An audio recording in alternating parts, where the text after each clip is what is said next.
up, guys? It's your boy, Barca Boy 103. Today we're going to be reacting to the Barcelona news since transfer deadline day, which of course has been around 3 to 4 days. We're going to talk about all the news. First, we do have some quotes and also details of the loan moves of both Joao Cancelo and also Joao Felix. We have some huge updates on the salary of Joao Felix as well, which is absolutely crazy. Also have some updates on the exits of deadline day, Eric Garcia and Abde, very key details on their departures, and also some updates on Ansu Fati's departure and the reason behind why he chose to join Brighton instead of Tottenham. We do also have some contract renewal updates on Balde and Yamal, and also on Xavi. Xavi is set to put pen and paper on a brand new 2-year deal, and that should be announced very soon. We're hearing early next week. And finally, post-transfer window, we do have an update on the current state of Barcelona's wage bill, which is healthier than ever before and also at an all-time low. But before we get into it, make sure you guys smash that like button down below. Let's try to get the 200 likes this video. Be very much appreciated. And also, if you're new, make sure you subscribe down below if you haven't already, and let's get into it. Now, before we get into the video, this video is sponsored by Number 1 Foot. Number 1 Foot is one of the best jersey football replica websites on the market. They have a variety of items at fantastic prices. I have here some with me. Firstly is the home kit for this season. Excellent quality. The badge is nice and smooth. Spotify logo is printed on to perfection. And I also even have a jacket as well. This is one of the training jackets that the players wear. There's a logo there on the right hand side, zipper and everything. They have some badges here, the Nike logo as well. The quality is absolutely, feels real, and also the prices are unbeatable. And if you use the discount code BOY at checkout, you do get an additional 15% off your orders. That's BOY. Use that checkout, you get 15% off your order, and all orders above $80 as well will get free shipping. So what are you waiting for? Top link down in the description down below and get your new football kits today. Let's start off with some of the transfer news over the past few days. Now, we're first going to be discussing Joao Cancelo and Joao Felix's presentations as new Barcelona players. Go through the quotes from Joan Laporta, the player, and also the sporting director Deco, and also give you guys some insights on the signings, mainly on Joao Felix. We're going to start off with him. He came out during his presentation saying that everyone knows how happy I am. I've worked to be at this club. It's a dream as a child. I've come here to help, and I hope it will be a great season. It's something unique. It's something that I've been looking forward to for a long time. I used to watch Barcelona since I was a kid, and we've always been Barcelona fans. We had that illusion, and here I am. I want to fight for titles. The Champions League has always been my dream trophy, but we're going to go little by little. We're going to try to win it. So again, typical stuff. We also have some words from Joan Laporta. So as the president of Barcelona, I want to say that today it is a historic day. I want to thank Joao Felix for his effort and commitment to make this signing possible. Laporta was then asked on Mateo Aleman's involvement, so I would like to highlight Mateo Aleman's incredible work during the transfer window. He does a great profession and he worked until the end. He knows that Barcelona's doors will always be open for him. Then asked on Joao Felix's impact, and Joao is coming in to help us, and we're very excited. We believe that with him within the squad, we will improve a lot. Then Deco came in and gave us a few words as well, so that we're all very happy to have Joao Felix at the club. It would have been difficult to have a player of that level with the circumstances that we had, but he wanted to come and he insisted. From the beginning, Joao's intention was to come to Barcelona. Together with the coach, we thought that he could have a place in the squad, and I think we're going to improve a lot and grow as a team. So of course, a lot of positive words there for Joao Felix. Now we do have some updates in regards to his actual loan operation, with some of the details being leaked. Now, Fernando Porto from Deportivo came out saying that Joao Felix has reduced his salary by half to be able to join Barcelona. His salary at Atletico Madrid was 14 million euros gross, so in theory, half of that is 7 million gross. In addition, he also extended his contract with Atletico Madrid to help them with amortization, and that will make it that's what essentially made his move to Barcelona possible. So not only did he reduce his salary by half, but he actually renewed his contract with Atletico Madrid for not 1 year, but 2 years. Fernando Porto also came out saying that President Joan Laporta has always been very fascinated by Joao Felix, and the key reason for that is that the Portuguese reminds him a lot of the legendary Johan Cruyff with the way he plays. Now, yesterday Barcelona released a picture of Cruyff and Felix both sitting on a ball saying dream comes true. They got slated for it, and that post ended up getting deleted. I think the comparisons are pretty wide off the mark, but if Laporta feels that, then he feels that is his own opinion. Antonio Juan Marti came out saying that Joao Felix knew that the only way he could become a Barcelona player was to make an economic effort, and his signing would be a last-minute thing. The player accepted his low salary without hesitation. Joining Barcelona was his only plan, and which is why the Portuguese was willing to do anything to achieve it. Felix prioritized Barcelona, and he knew that his wages would be symbolic. If he had chosen the money, he would have accepted a ridiculous proposal from Saudi Arabia, but Barcelona prioritized most of the FFP on the right back, and seeing the remaining margin, the salary of Felix would have been defined. In other words, Joao Felix knew that he would have to collect what was left of the salary space in the squad. Atletico Barcelona told Joao Felix, if you want to join Barcelona, we do want you, but we're going to do all of our operations first. However much space we have, that's how much your salary has to be, and if you want to make your salary that, fantastic. If not, then we cannot end up signing you. And Joao Felix accepted that condition, which in my mind is absolutely ridiculous. Now, Fernando Polo came out again a few days later. Of course, this came out yesterday, I believe. He came out saying that Joao Felix made several sacrifices to be able to arrive at Barcelona. He reduced his salary at Atletico Madrid from 12 million gross to 6 million gross, and then extended his contract from 2027 to 2029. This helped a lot with amortization FFP, and now Barcelona will only be paying Joao Felix 400,000 euros this season. How ridiculous is that? Something which he accepted in order to be registered within the club's narrow salary margin. Atletico will pay another part. So again, Barcelona only had 400,000 euros left in the salary margin, and Felix accepted it. That's not 400,000 per week. That's not 400,000 per month. That's 400,000 for his entire loan from August the 30th or September the 1st until June the 30th. Barcelona will only pay Joao Felix 400,000 euros. He also rejected clubs like Liverpool, Aston Villa, Manchester United, and also Al Hilal. His only dream was to play for Barcelona, and that has been fulfilled. He's earning the same amount essentially that Dani Alves did when he signed for Barcelona. Keep in mind, Dani Alves came in January, signed for the lowest salary he could in La Liga, which I believe was 250,000 for the entire season. He signed from January until June, of course, and Felix is of course going to get another, 4 months extra on 400,000. That is ridiculous. So credit to the player. I mean, he made the sacrifice. I mean, this is absolutely unbelievable. The fact that a player who was sat on 12 million gross, which is probably like 10 million net after taxes in Spain. Not 10 million net, sorry. Probably around 6 million, because of course Spain's taxes are half. So 6 million, probably that's like 175,000 per week. And he's only earning 400,000. I mean, that is absolutely mental.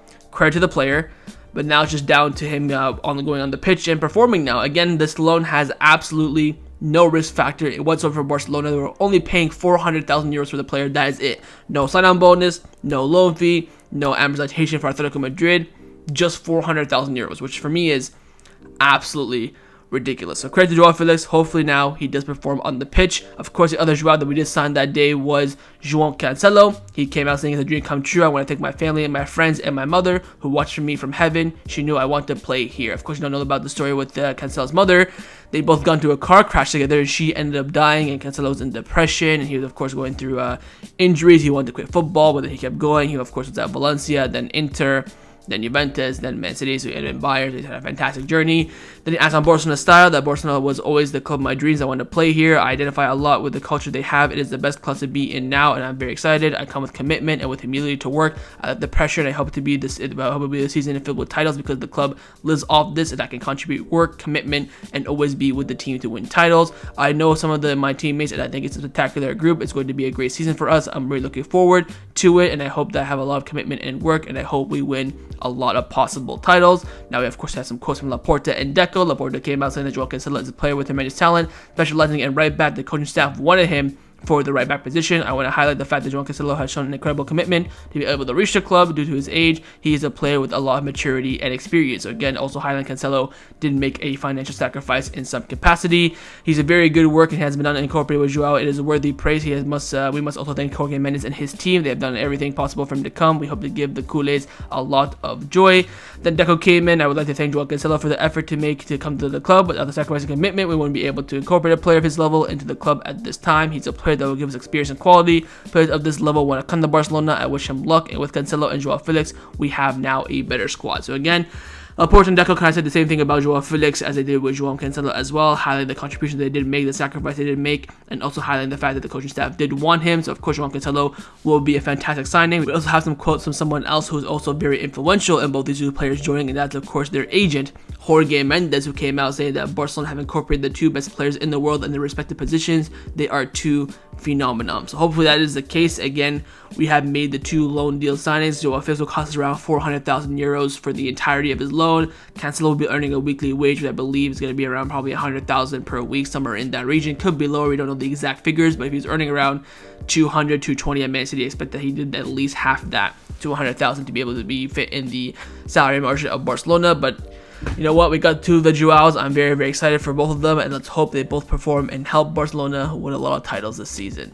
Now, with the transfer window now being closed, we do have an update on a potential move that Barcelona were interested in deadline day but did not happen, is the transfer of Ounahi. Of course, the Moroccan midfielder who plays for Marseille. We were linked with him a lot in the January transfer window, and Santi Ounahi from Foot Mercado came out saying that Barcelona explored the possibility of signing Ounahi on deadline day, but they couldn't afford a permanent transfer for the midfielder. So that would have been a very juicy signing. Again, Ounahi is more so of a box-to-box midfielder, but he could play that creative role. But bringing in another body in the midfield would have been absolutely fantastic. Like we talked about yesterday in the squad review video, we are lacking in that pivot position as coverage. You can drop Gundogan there, maybe Frankie, and have Ounahi more advanced. Would have been a decent signing, I think, on a loan. I think a permanent transfer would have depended on the fee and how much we would have paid for him. But Barcelona were thinking about it, but in the end, they couldn't make it happen. Let's now discuss the players that have left Barcelona during the past few days. First up, of course, is Ansu Fati. We do have some details on his transfer to Brighton on loan. Tony Juan Martins come out saying that when Ansu called Xavi and informed him that he is leaving on a loan to Brighton, the coach wished him luck and told him that being able to play regular minutes would surely help him reach the best version again. The conversation was of sincerity. Xavi summoned Fati to meet again next summer because Xavi takes it for granted that the player can succeed at Barcelona. The coach was not willing to accept Fati's permanent transfer, but he considered that the club would regret it a lot in the future. The coaches did see a step forward in Ansu in preseason as compared to last season, but could not guarantee regular minutes. People close to Ansu Fati admit their disappointment in Xavi and believe the decision of not undergoing a surgery for hamstring last January, despite the club's recommendation, takes a toll. Barcelona denied this though. So again, of course, there was that controversy back in January whether or not Ansu should take surgery or not. He ended up opting out for the regular treatment and didn't want to go under the knife again. The club weren't really too happy by that. The club do deny that, but in the end, this loan move will benefit all parties: Barcelona, coaching staff, board, Ansu Fati, and his entourage as well. Now, in regards to his salary coverage, we are hearing reports coming in from Fabrizio Romano saying that Brighton will cover 80% of Ansu Fati's salary. He had to travel, of course. He already traveled.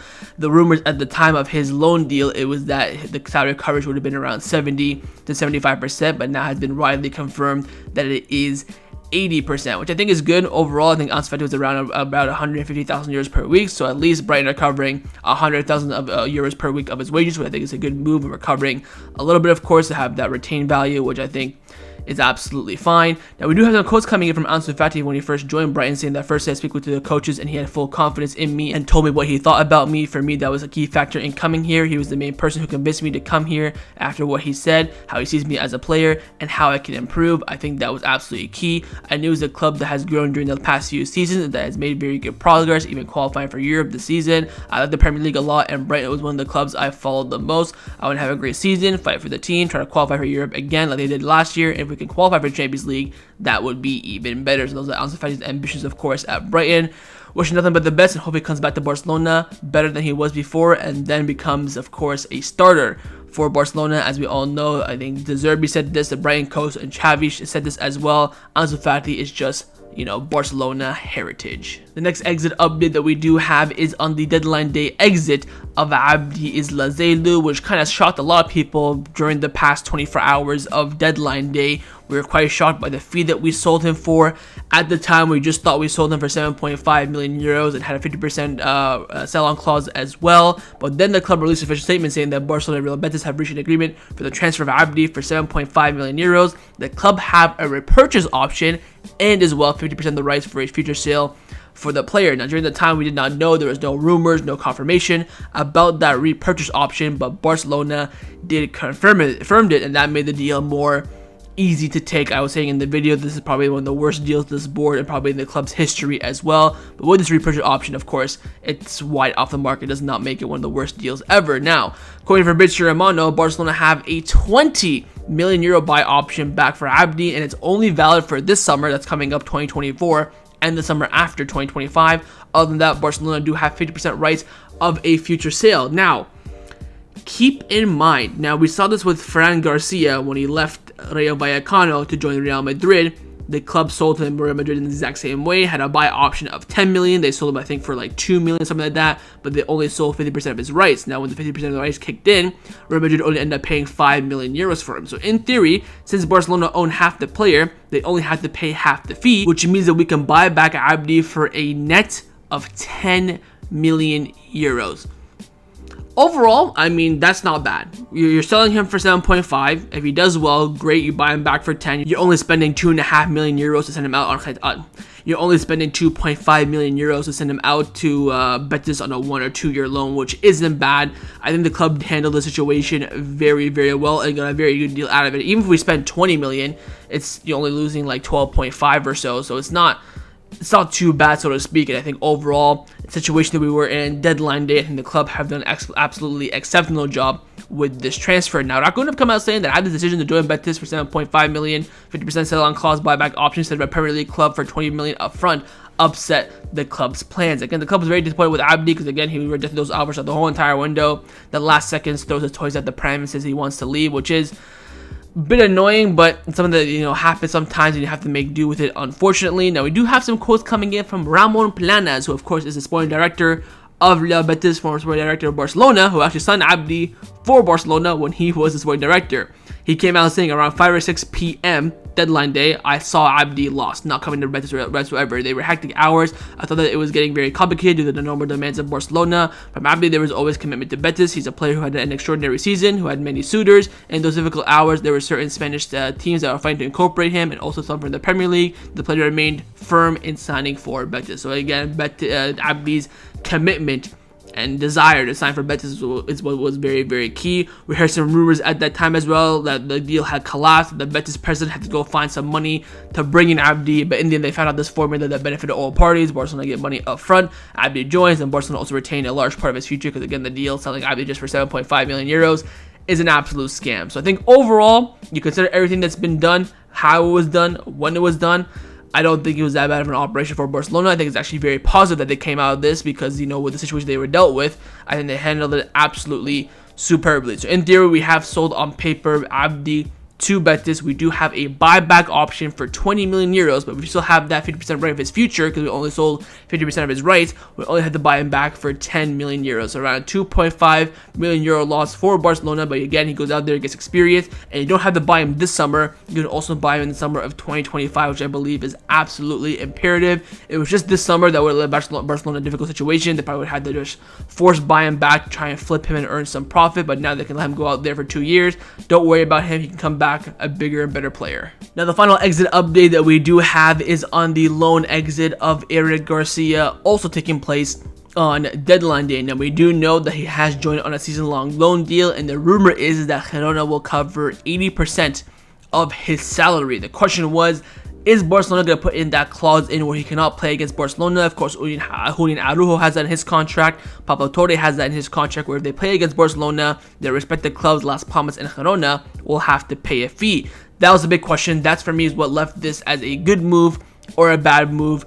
Tony Juan Marti came out saying that unlike the other previous loan deals, Eric Garcia can actually play against Barcelona. There is no fear clause in his contract, which I think is an absolutely terrible move by Barcelona, because again, this will come back and possibly bite us in the arse. He could be suspended for that match, he could be injured, whatever the case may be. But if he plays that game and has a stellar performance and we drop 2 points, or we drop all points, or whatever the case may be, that's going to come down, and I'm going to blame the board for that, because they have to put that clause in, because you don't want him to jeopardize our own season. You want him to play, of course, get regular minutes in the league. He can take out points off Madrid, no problem. He can take points off Betis, Mallorca, Osasuna, Cadiz, I don't care. But when it directly influences Barcelona, that's where the issue comes in. So I'm very worried about that because I think he can go in and play a great game. I think a lot of you guys probably say, oh, Garcia sucks. It doesn't really matter. We have nothing to fear. But you never know. When players are on their day, it's just different breed. You might have an absolutely Maldini-esque masterclass and we end up drawing 0-0 or losing the game, whatever the case may be. And if it's because of Garcia, I will be blaming the board, not Xavi, not our team, not our system, style, play, whatever the case may be. It's down to them not putting that fear clause in there because that will directly, affect our season. So wait and see how that materializes. But again, looks like Eric Garcia will be able to play against Barcelona twice this season. Now, a player that could have left Barcelona during the previous transfer window but ended up not going was Angel Alarcon, and that was due to Xavi's request. Tony Juan Martin from Sport came out saying that Xavi has closely followed Angel Alarcon's progress and recovery, and loan offers that came in were rejected. The coach has high confidence in him and considers him a valuable part of the squad. He is expected to be the 6th forward for this season. Now, it does mean I think that Victor Roque this winter is going to be one hell of a story. If I were to make a prediction right now, I don't think Victor Roque is coming in January. I pray he does. I think it's imperative that he does come. I don't think he will, and it looks like Angel Alarcon will be Barcelona's 6th choice forward. You could say backup for Lewandowski or just backup in general for players if they do end up getting injured, whether it's Yamal, Rafinha, Varane, Joao Felix. Angel Alarcon will be next in line. It's Xavi's bet. Hopefully it comes to fruition. Again, if you don't know, Angel Alarcon, he did play a few minutes last season. He is more so of a traditional striker, but can play on the wings, and we'll have to wait and see how he does. Again, he will not ever bench Lewandowski. He will have 0% chance that will ever happen. But if he goes down injured and Xavi wants to go with a natural replacement, he does have Angel Alarcon that will be his bet. Let's now discuss some contract renewal updates around the first team at Barcelona. Firstly, on the contract renewal of Alejandro Balde and Lamine Yamal, which I believe is the most reported contract renewal I've ever done, even after the fact it's been signed, sealed, and delivered. Now, La Vanguardia have come out saying that Barcelona will officially announce the renewals of Lamine Yamal and Alejandro Balde after the international break. It can be on the 30th of September when they return. Balde 2028, Lamine Yamal 2026, and both have a €1 billion release clause. Again, we already know these renewals are signed, sealed, and delivered. Again, Alejandro Balde is playing in the number 3, which means that his renewal has even already been registered. This renewal was signed before they went out for preseason in July. The fact that we are in middle of September, even you could say beginning by the time they announced it, middle of September, and it still hasn't been announced yet. That for me is absolutely shocking. Balde was doing an interview yesterday for Spain. He was saying that, oh, my renewal is on track. I mean, we know it's signed, so why are you trying to say it's on track? Just doesn't make sense. Anyways, both the renewals, signed, sealed, delivers, absolutely no worries about them whatsoever. It's just now down to the club announcing it, which hopefully will take place after the international break, but it wouldn't surprise me if this happens in bloody December for all I know. But the final contract renewal update is on the contract renewal of the first team manager, Xavi Hernandez. Keep in mind, of course, his renewal was essentially agreed at the end of last season. They just didn't sign it because, of course, they were busy in the transfer market and they wanted to make sure they had enough fair play room to register all the new players. Mark have come out saying that Barcelona have closed and agreed Xavi's renewal until 2026. What has already been agreed needs to be finished off by Deco and the agent. There is no problem. Of course, previously there were some issues in regards to Xavi's staff's pay salary, but that apparently has now been resolved. Fernando Porto from Deportivo came out saying that Xavi's contract renewal until 2026 is finally fully agreed. Now they are looking for a date to officially announce it and take photographs. Laporta and Deco have full confidence in the coach. Miguel from AS came out saying the official announcement of Xavi's renewal until 2026 may be announced next week around Tuesday or Wednesday. So again, Xavi renews for 2 years. Again, his contract was going to expire this upcoming summer, 2024, so it was important to renew him. Look, I think a lot of people say, oh, he started the season pretty rough. You can't really renew him now. It's too risky. We should have waited till the end of the season. I disagree. I think Xavi has earned the renewal based on what he did for the first 2 seasons at Barcelona, or a season and a half, you could say. The renewal has just been delayed. He would have signed it if we didn't have any financial problems back in May or June. And also, you don't want a coach going into his final few months of his contract. That's going to be a big talking point in the media. That's going to put even more pressure. I completely disagree with that. Although Xavi is under pressure, and yes, he isn't really doing well right now in the first, 4 games of La Liga. I completely agree. but not renewing him I think would have been catastrophic. I think he's earned that renewal from what he did last season and also the half season before that, and also you don't want him running down his contract. 2 months left, he's not going to be the Barcelona coach. Who's going to plan for the summer? All this sort of stuff that can recriminate controversies and even give maybe the players a bit more power as well in terms of bad situations as well. You just never know. So I think renewing him, absolutely correct decision, and he will put pen and paper on a brand new deal, and we are expecting an official announcement at some point next week. Let's now discuss some of the news surrounding Barcelona over the past few hours. Let's now discuss some of the news surrounding Barcelona over the past 24 hours. We do have some big news in regards to Barcelona's wage bill, which now apparently is at an all-time low since like 2016, 2017. There are reports coming in saying that Barcelona reduced their wage bill by another 161.7 million euros in the past transfer window, and currently the wage bill stands at 404.7 million euros. With all the exits this summer, Barcelona saved around 212.7 between some amortization and all of the salaries, while the cost of 5 new signings have been around 50.5 million in salary amortization. The total wage bill for Barcelona thus stands at around about 404 million euros at the close of the window, as compared to 566 at the beginning. At the start of the window, the total wage bill was 73% of the club's total income this season, but now it's down to only 54%, which is absolutely brilliant, because the majority of the clubs, Man City, Arsenal, Man United, Real Madrid, Inter, Juventus, all those clubs, majority of them, around 65 to 70% of their income goes to the first team players' salaries for their men's side. The fact that we're down now to 54 is absolutely huge, because that we have not only a fantastic squad, but also we have that extra, 15-20% of money to spend elsewhere, whether it's on Espai Barca, other financial needs. I think that's absolutely brilliant, and the fact that the wage bill used to be, I remember back in the day, like 800, 900 million. We're now down to 400. This board has been absolutely exceptional in lowering the wage bill, and now I have to wait and see where our current wage bill stands once the Liga releases their official wage structure, I think in a few weeks. And hopefully we won't have any issues next summer in terms of FFP and registration and all that crap. I'm really sick to death of it. I loved back in the day when we didn't have to worry about that. We were just worried about the transfer fee and the player salary, but hopefully that is the case. I can't really guarantee that, but currently that stands. The Barcelona wage bill for the first team is at an all-time low of recent years at 404 million euros. And the final topic that I want to discuss before I end off this video is to give you guys an update on the Barcelona players that are nominated for the Golden Boy Award. As we all know, we've won the last 2 Golden Boy Awards. Of course, Xavi won it last year, and the year before that it was Pedri, and we have 3 Barcelona players that are nominated for this award, and the 3 players are Alejandro Balde, Lamine Yamal, and also Pablo Gavi again. And we are hearing that Balde is the favorite, as he should be. I would be shocked if a Barcelona player did not win it. I think Balde was by far the best young player of last season throughout all of Europe. We do know that Jude Bellingham is a hard contender. We're hearing now the polls have been overtaken by the Madrid bots. I think the polls by the fans can decide, I think, half the votes, and then the other half is determined by journalists, if I'm not mistaken. But Balde has been by far, it shouldn't be any competition whatsoever. If a Barcelona player does not win it, I would be absolutely shocked. I think Gavi's already won it. I think it's now time for Balde, and it looks like I think Barcelona will end up three-peating the Golden Boy Award. Now, we do have quickly an update on Lamine Yamal. He has been pulled out from the Under-17 World Cup. Cat Radio came out saying that Barcelona and RFEF have an agreement in principle that Lamine Yamal will not travel to Indonesia for the Under-17 World Cup in November and rather stay in the Barcelona dynamics. If he did go, he would have been out from around November 2nd to December 10th.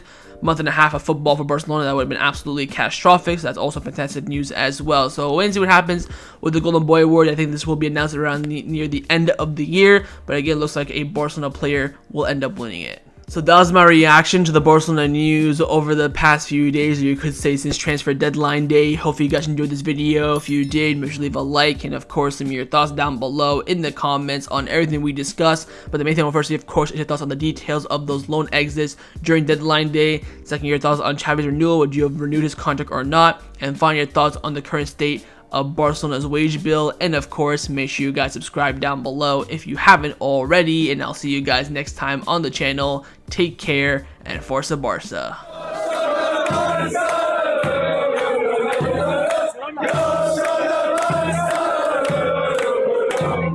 Yeah.